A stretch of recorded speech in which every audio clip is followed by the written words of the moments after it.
vamos lá, dando sequência aqui ao nosso conteúdo, a gente vai para o capítulo 38 que fala sobre corrente elétrica. A gente já viu a diferença de potencial, que é relacionada à tensão elétrica, tá? E agora a gente começa a ver a questão da corrente elétrica. O que é a corrente, como ela frequenta no nosso dia a dia. Vivemos numa era da eletricidade. Casas e fábricas são iluminadas graças à eletricidade, comunicação, telefone, rádio, por aí vai. Suas aplicações estendem-se desde os delicados aparelhos de medida até os gigantescos fornos e usinas elétricas. O papel de grande importância na eletricidade desempenha a vida moderna baseia-se em um fato experimental, certo? As cargas elétricas podem mover-se através da matéria. O que é a corrente elétrica em si? As cargas elétricas, elas têm o chamado movimento ordenado. Resumindo, a corrente elétrica é chamada fluxo ordenado dos elétrons, certo? Para onde eles vão, da forma que eles vão, certo?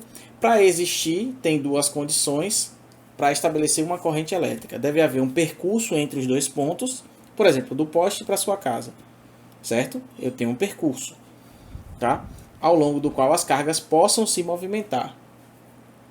A maior ou menor facilidade do movimento através do corpo depende da natureza deste, ou seja, eu posso ter materiais que dificultem o caminhar dessa carga elétrica. Isso a gente vai ver depois, que é chamada resistência. Sabemos que os metais e ligas metálicas, muitos líquidos e gases ionizados permitem uma fácil movimentação de cargas e são classificadas como condutores.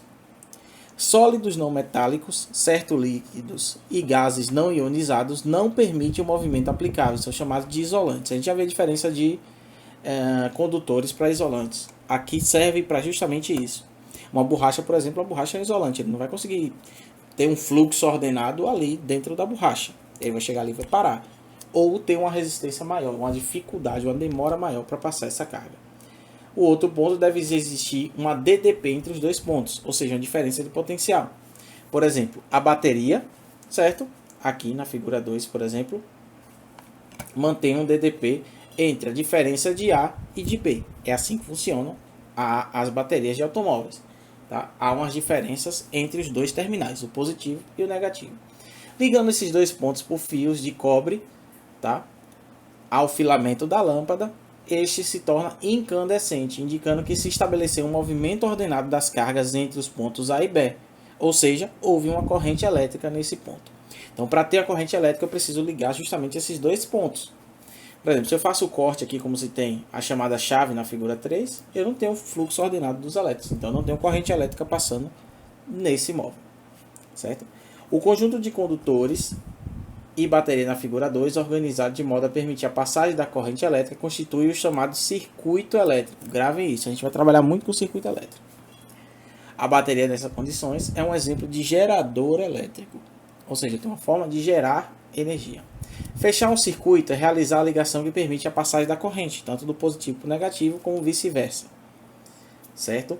Abrir um circuito é interromper essa corrente. É como se você estivesse desligando, certo? No interruptor, a lâmpada do seu quarto, por exemplo. Você está interrompendo o circuito. Quando você liga, você vai abrir esse circuito e ele faz com que essa diferença de potencial chegue até a lâmpada e a partir da lâmpada ela cause, justamente tendo a corrente elétrica, ela faça a sua função, que no caso é incandecer, certo? Então, fechar o circuito é realizar a ligação que permite passagem da corrente. Abrir o circuito é interromper essa corrente. Tais operações se realizam geralmente por meio de uma chave, como eu falei agora. Beleza, temos o fluxo. Como saber a intensidade? Os condutores que oferecem maior interesse para o nosso curso são chamados metálicos. A gente vai trabalhar mais com metálicos. Mantendo-se uma diferença de potencial nas extremidades de um fio metálico, origina-se um campo elétrico, exercendo força nos elétrons livres, que então abandonam os átomos e movimentam-se no sentido contrário ao campo. Considerando o condutor metálico da figura 5, vamos ver a figura 5. Daqui, ó, eu tenho uma barreira e um determinado intervalo. Então, passa uma determinada quantidade de elétrons por essa seção. Como cada elétron apresenta a carga elementar que a gente já conhece, 1,6 vezes 10 a menos 19, o intervalo, certo? Passa pela seção transição, a quantidade de carga de valor absoluto é essa variação de carga é N, que é o número de elétrons, vezes a carga elementar, 1,6 vezes 10 a menos 19. Define-se a intensidade média da corrente elétrica I no intervalo como quociente. A corrente é dada justamente por essa carga elétrica sobre a variação do tempo. Toda corrente de sentido e intensidade constantes, ela denomina-se corrente contínua constante. Certo? A gente vai ver a diferença de corrente contínua e corrente alternada, mas isso é depois. Tá? Nesse caso, a intensidade média da corrente é a mesma em qualquer que seja o intervalo. Então, qualquer lugar que você medir vai dar justamente o mesmo valor. A unidade é chamada ampere, ou ampere, como queiram. Tá? Ampere. Na prática, são utilizados o miliampere e o microampere. A gente já utiliza mili é 10 a menos 3 e micro 10 a menos 6. Nos condutores metálicos, a corrente elétrica ela é constituída pelo movimento desses elétrons livres. Na figura 6b, indicamos como seria o sentido da corrente elétrica nas partículas fossem positivas. Ó. Se ela é positiva, ela toma um sentido totalmente contrário. Se ela é negativa, um outro sentido. Ó. Diferentemente, tá, do sentido da carga. Lembrem-se. Tá? Como o movimento de cargas elétricas negativas em um sentido produz eletricamente o mesmo efeito do movimento da carga positiva em sentido contrário, seguiremos a convenção internacional de se considerar que para o sentido da corrente elétrica, o sentido de movimento de cargas positivas é o sentido convencional da carga elétrica. Observe que o sentido convencional é contrário ao sentido real dos movimentos livres. Ó. Sentido convencional é contrário ao sentido real. Lembre, elétron é carga negativa. Vocês já sabem isso. A propriedade gráfica diz que o gráfico da intensidade da corrente é em função do tempo. A área sob curva delimita justamente o intervalo de tempo, que é igual à quantidade de carga elétrica que atravessa. Por exemplo, certo? Aqui na figura 8, por exemplo, tem uma determinada carga e tem uma área. A área, a gente sabe que é a base vezes a altura. Quem é a base aqui? T2 menos T1. Vezes o I, que é a altura. I menos 0, I. Então, ó, a área dessa figura é numericamente igual a justamente aquela carga elétrica lá de valor absoluto que a gente acha. Certo? Então, observem bem.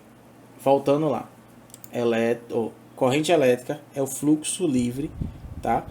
É justamente o movimento ordenado das cargas elétricas. Então, a gente precisa delas e a gente precisa identificar circuito aberto, circuito fechado.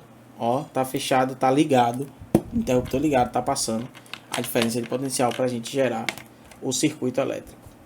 Joia? Então, como eu falei, a carga elétrica ΔQ, valor absoluto, a quantidade de elétrons vezes a sua carga elementar, 1,6 vezes 10 a menos 19. E a corrente elétrica dada é justamente o que? Carga elétrica sobre o tempo. Carga elétrica sobre o tempo. Tá?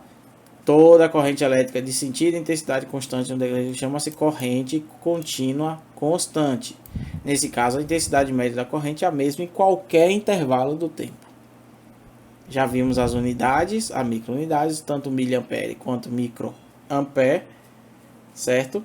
E lembrem-se, o movimento convencional é contrário ao sentido real dos elétrons livres, certo?